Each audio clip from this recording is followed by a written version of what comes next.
பாருங்கோ வணக்கம். நான் மூலிகை களி, அதாவது தூதுவளை இலையில் களி கிண்ட போகிறேன்.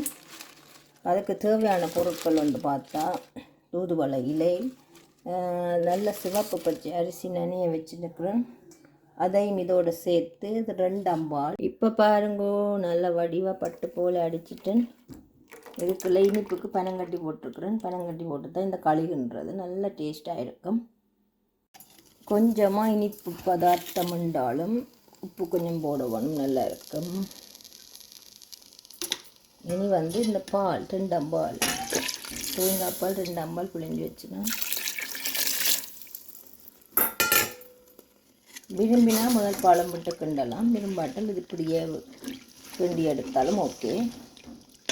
நான் டேஸ்ட்டுக்காக முதல் பாலம் கிண்ட போகிறேன். இப்போ கொஞ்சம் வடிவ அவிஞ்சு வரத்தான்.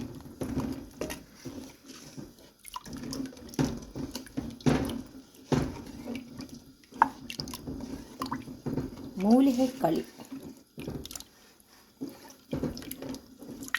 தூதுவளை இருந்தால் இதை ஒரு இனிப்பு சாப்பிட விருப்பமான ஆக்களுக்கு இப்படி இனிப்பு போட்டு கிண்டி சாப்பிடக்க நல்ல ஒரு டேஸ்ட்டாக இருக்கும். இல்லைன்னா நல்ல சட்னியை அரைச்சி சாப்பிடவும் நல்லா இருக்கும். தூதுவளை சம்பல் அப்படியே எங்களுக்கு என்ன வடிவத்தில் சமைச்சு சாப்பிட தெரியுமோ அப்படியெல்லாம் சமைச்சு சாப்பிட்டோம்னா மிக மிக நன்று, நல்லது எங்களுக்கு.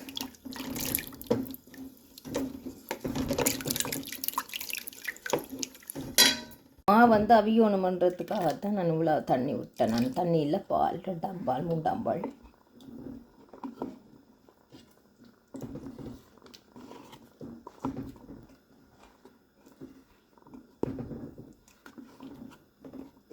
இப்போ ஒரு 3 நிமிஷமாக கிண்டி கொண்டிருக்கிறேன்.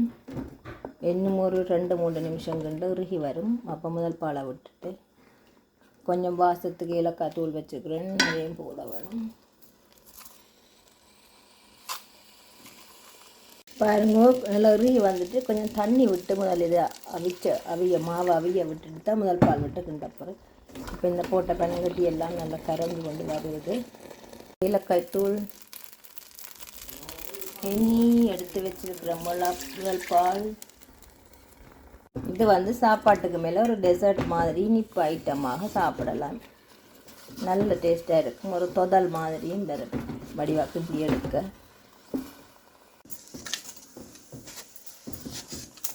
இப்போ பாருங்க நல்ல ஒரு பதமாக வருது, களி பதத்துக்கு.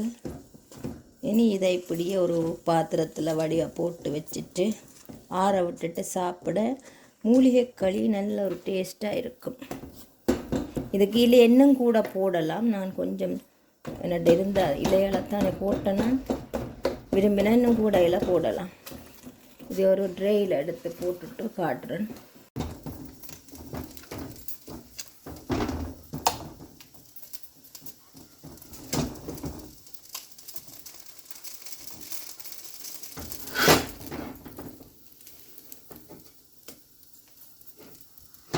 அரிசி களி கூட பொலியும் நிறையவே. நான் ஒரு கப் தான் போட்டேன். நான் ஒரு சில்வர் கப்பால் அப்படி இருந்து இது நிறைய வந்துட்டுது.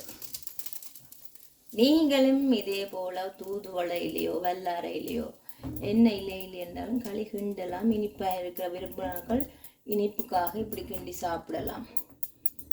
உரைப்பு தேவைன்னு சொன்னால் நாங்கள் சம்பலாக அரைச்சும் சாப்பிடலாம், நல்லா இருக்கும். உரைப்பு தேவையான ஆட்கள் சட்னி சம்பல்னு சொல்கிறது அது செஞ்சு சாப்பிடலாம், நல்லா டேஸ்ட்டாக இருக்கும். அதுவும் நன்றி, வணக்கம்.